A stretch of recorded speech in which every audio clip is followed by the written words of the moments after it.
ഈ പ്രിയയും നിങ്ങളുമായിട്ട് എന്ത് തരത്തിലുള്ള ബന്ധമാ? ഇതാ സർ. എന്റെ ചേച്ചിയുടെ മോളാ. ഓ, അപ്പൊ രക്തബന്ധമാ അല്ലേ? ഹാ, അതല്ലേ സാറേ ഞാൻ അവളെ ചുമന്നത്. പക്ഷേ നിങ്ങൾ കുറച്ച് കുഴപ്പമെല്ലാം കാണിച്ചല്ലോ ദേവതേ. സാറേ ഞാൻ കുഴപ്പമാ സാറേ. എന്റെ ചരിത്രമൊക്കെ പറഞ്ഞാലേ നാണക്കേടാ. പെട്ടുപോയതല്ലേ. ഈ വെളുപ്പും സൗന്ദര്യമൊക്കെ കണ്ടിട്ട് ഓരോരുത്തന്മാർ പുറകെ വന്നങ്ങ് കൂടി. അവന്മാരുടെയൊക്കെ ആവശ്യം എന്താണെന്ന് തിരിച്ചറിഞ്ഞത് പിന്നീടാ. ഹാ, ഒരിക്കൽ പെട്ടാ പിന്നെ അത് പെട്ടതാ സാറേ. ഈ പ്രിയ കൊച്ച എൻ്റെ കൂടെ ആയിരുന്നേ. നാണക്കേടായപ്പോൾ അവളിറങ്ങി അങ്ങ് പോയി. പിഴച്ച പെണ്ണുമ്പിള്ളയുടെ കൂടെ ജീവിച്ചാലേ ജീവിതം പോകുമെന്ന് അവൾക്ക് തോന്നിക്കാണും. പക്ഷേ അവള് പിഴച്ച ഒന്നിനെ വയറ്റിലാക്കിയപ്പോൾ പിന്നെ ആരെ കാണാനാ? നേരെ എൻ്റെ അടുത്ത് വന്നു. അത് വെച്ച് കുറച്ച് കാശുണ്ടാക്കാമെന്ന് ഞാനും വിചാരിച്ചു. ആ ഋഷി എന്ന് പറയുന്നവനും അവൻ്റെ വേണ്ടപ്പെട്ടവരും ഒക്കെ വലിയ കാശുകാരല്ലേ. കുറച്ച് കാശൊക്കെ മേടിച്ചു. അതിന് ശിക്ഷ അനുഭവിക്കുകയും ചെയ്തു.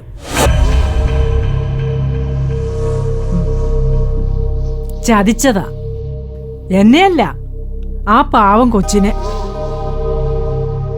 അവൾക്കൊരു പരിഹാരം ഉണ്ടാക്കി കൊടുക്കണം സാറേ.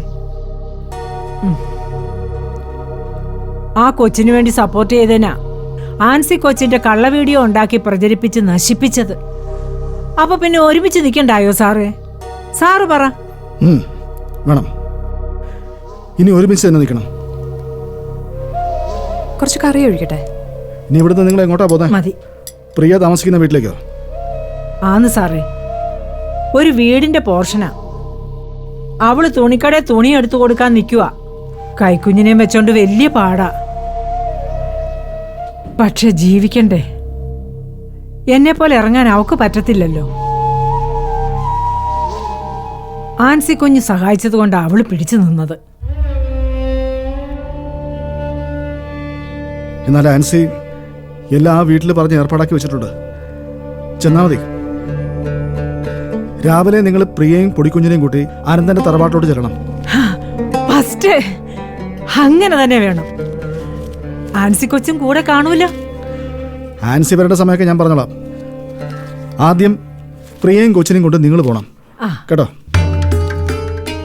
ദേ, ഇത് കണ്ടോ?